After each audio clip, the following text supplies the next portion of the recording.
नंतर बघूया कायदा. जिल्ह्याच्या पालकमंत्र्यांनी 2 दिवसापूर्वी आरोप सिद्ध झाल्यास संन्यास घेईन अशा प्रकारची वक्तव्य केलेली आहे.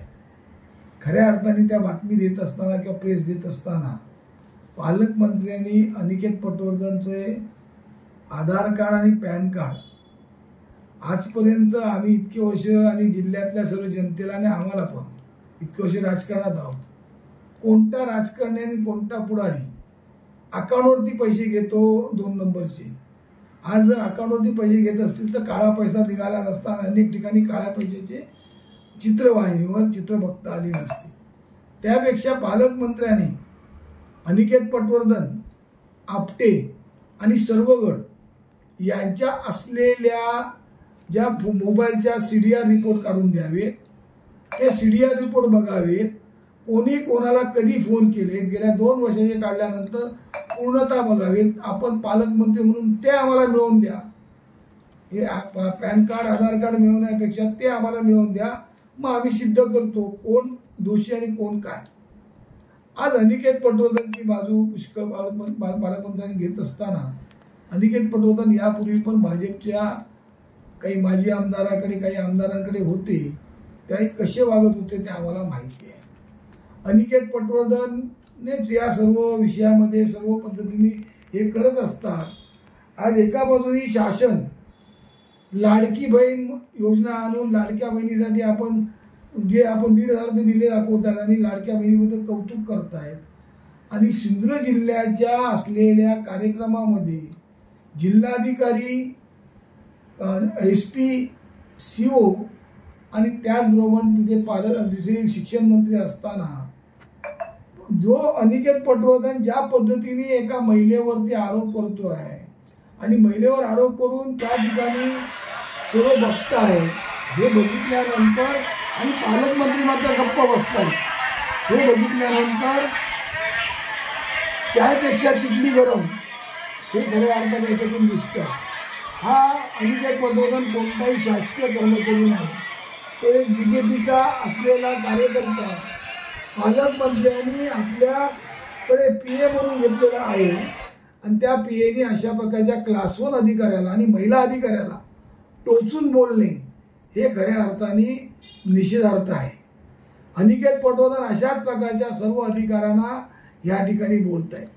पालकमंत्र्यांनी एक सांगावं की जो आपण जे आपण पुतळा पडला ते आपलं दुःख झालं असेल, आता नवीन पुतळा उभा करताना तुम्ही वल्लभभाई पटेलांसारखं का करत नाही? कारण वल्लभभाई पटेल हे गुजरातचे आणि महाराजांचा जन्म महाराष्ट्रातला, म्हणून महाराजांचा पुतळा बनवताना घाई गडबडीत घिसडघाईत करायचा हे आम्हाला मान्य नाही.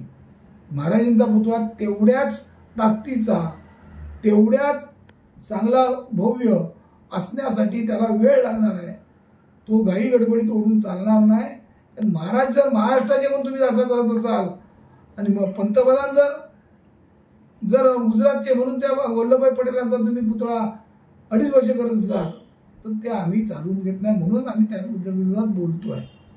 आज या ठिकाणी त्याचप्रमाणे जे आपण रेल्वे स्टेशनचं उद्घाटन केलं, त्या रेल्वे स्टेशनच्या उद्घाटनाच्या बाहेर जो रेल्वेच्या ठिकाणी 100 फुटी जो तिरंगी झेंडा देशाचा लावला होता, तो पुतळा पडल्यानंतर तो झेंडा का काढला गेला? हे कार्यकर्त्यांना किती जाब विचारला का पालकमंत्र्यांनी? की पालकमंत्र्यांचेच लाडके कार्यकारी अभियंता कणकवलीचे आहेत. याच कार्यकारी अभियंत्यांनी हे सर्व इकडच्या जिल्ह्यातला असलेला कोल्हापूर घाट बंद झाला, जो अन्य घाट बंद झाले ते कोणामुळे?